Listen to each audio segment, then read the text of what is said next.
What's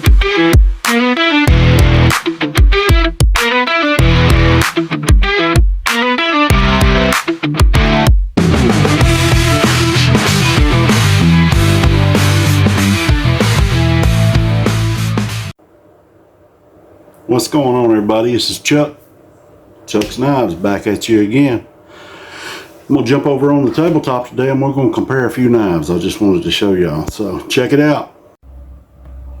Alright guys, I wanted to do a comparison. And the comparison that I wanted to do was with this baby right here. This is the GEC 47. Y'all have seen it a million times. Maybe not a million, but I've seen it a lot. And I seen something the other day I really liked. I've been kind of scared to use this thing because that blade is really thin. I don't want to scratch it up. I don't want to bang it up. I've used it a little bit, but I seen something the other day, and I'm going to do some comparison. And I may get a lot of flack for doing this. There's the old GEC 47 Viper. What we have here,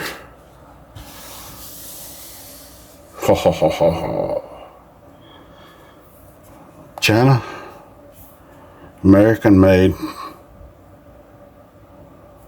$20, $200. Let's check them out.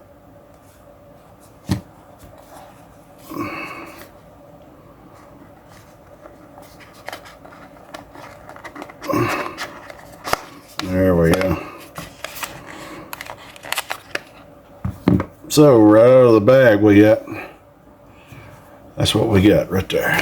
Check that out.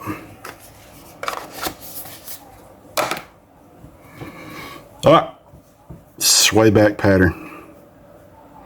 The Wharncliffe blade. First thing I notice is the Rough Rider is a lot thicker.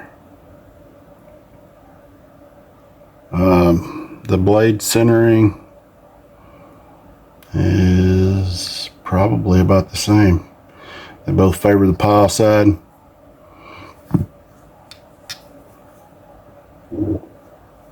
I think this is a bigger knife.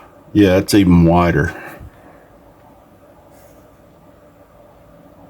A little bit taller this way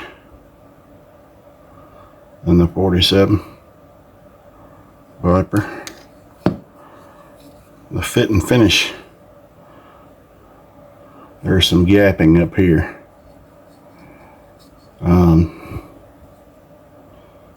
But for a $20 knife, I'm not going to let that bother me. This is a blue denim micarta with the black. It's black and blue. You can see the texture in it. It's a good looking knife for 20 bucks. Of course, there's no comparison to the fit and finish between the two. You can tell which one's a $20 knife.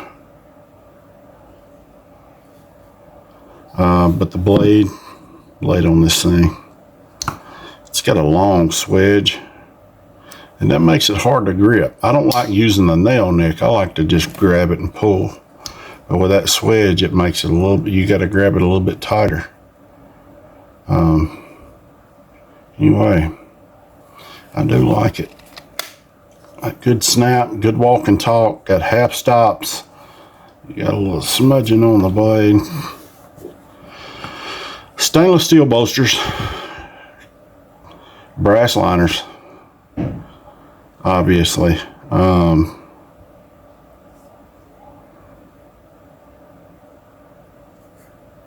Still a good looking knife for 20 bucks. This come out in 2020. This knife did. And there's the model number. Rough Rider RR 2181.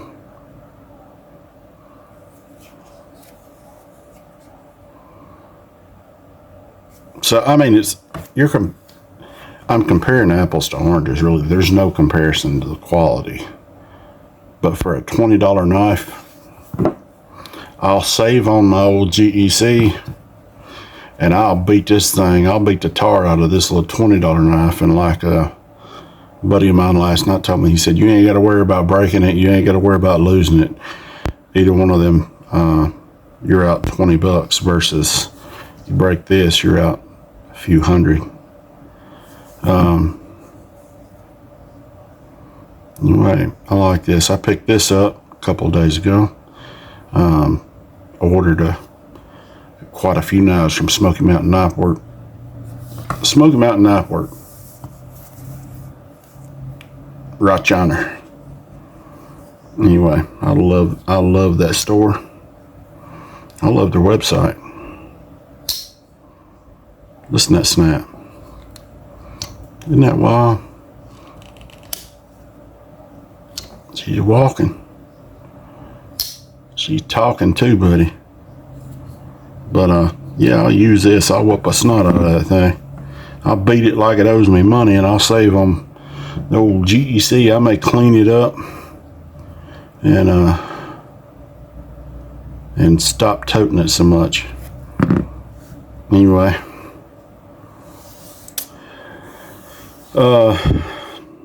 so we got back from the hospital a few days ago. Tammy had broken her hip, and we were gone for about a week. And I had a package in the mail, and it's from a boy that I grew up with, a really good friend. We lived across the street from each other for several years. His name's Chris. Chris, if you're watching this, brother, you just don't know.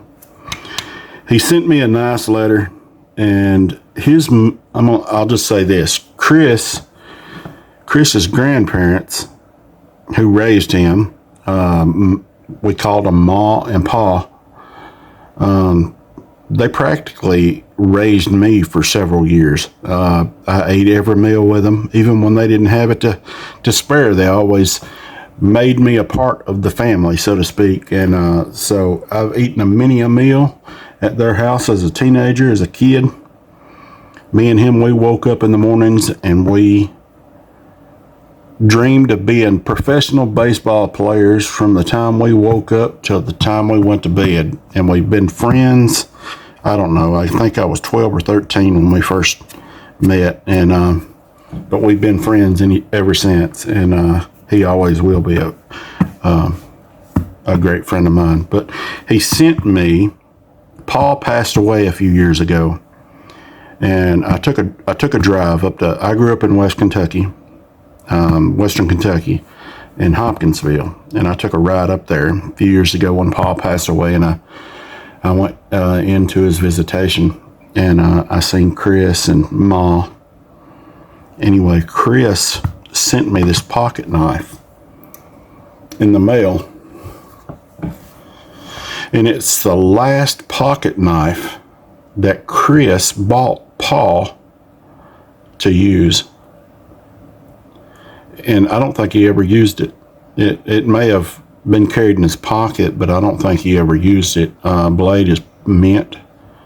Of course, I polished it up. I polished up the bolsters and the outside, and then polished the blades.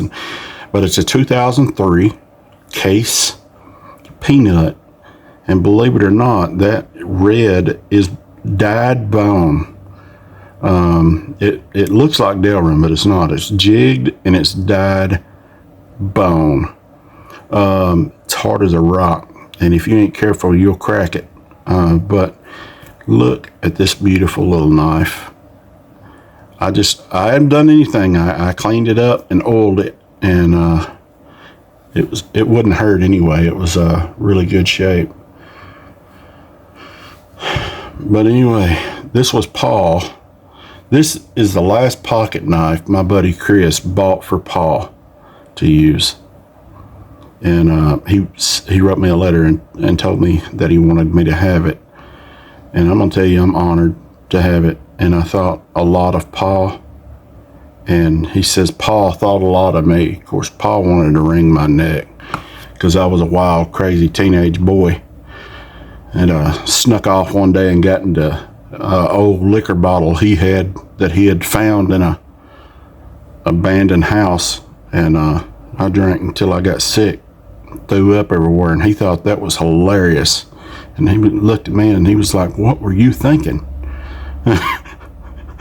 Oh man, a lot of memories, lots and lots of memories. But anyway, this is a beautiful knife, and I thank you, Chris, for it, and I cherish it, and I'll honor it, and it'll spend the rest of its days with me until I leave, and then it'll probably be passed down to one of my children or grandchildren. But anyway, beautiful little knife, sharp as a razor blade, and just means a lot. I love that. And so I found a little spot to put it here. I'm gonna put it on my drive this little Case Ford pickup over here, and I'm gonna stick it right there on that little anvil on the back. Check that little beauty out. 55 Ford pickup with a little red matching Case peanut on the back. I thought that was cute as a button. Anyway, now I want to give another shout out. A buddy of mine gave me this a few weeks ago. This come out of his dad's stash. His dad recently passed away, and his name was Chuck as well. But his dad recently just passed away, and in this slew of stuff that he got from his dad, this was one of the things that he had got from his dad, and just so happened he had two of them. He said, "Hey Chuck, I'd like for you to have this," and he gave me this buckle, and it's the Sons of the American Revolution buckle, bicentennial, 1776 to 1976. I was blown away. That is absolutely beautiful. So just my friends, these guys that I call friends are absolutely amazing. They have been. Me and my buddy Brack have been friends for almost 30 years. It's hard to believe. Be 28 years this year that we've been friends, since we became friends, and this right here means a lot too. It'll never leave my possession unless it goes to one of my kids when I'm dead and gone, or my grandkids. So, but really neat piece. And Brack, I appreciate you, and I thank you for that. Love it, love it, love it.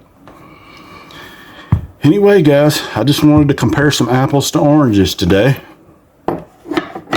And that's basically what I did with these two, because there's no comparison. Completely different. But same style of knife. So if you want this style of knife and you like to carry it, you don't have to spend $200 to get a Swayback or a Tony Bose Swayback Jack or anything. You can go get you a beater for $20. And a good looking one at that. Got the little lanyard holes in them. And this thing may break the first time I use it. I don't know. I don't know the quality of these Rough Riders. I know that they can't be. I just can't imagine how great they can be for $20. But we'll see. I may put this thing to the test and see just how much it can take. Anyway, guys, there you have it. Thanks for watching. I appreciate you. Pray you have a blessed day, and I'll talk to you in a few days. Peace.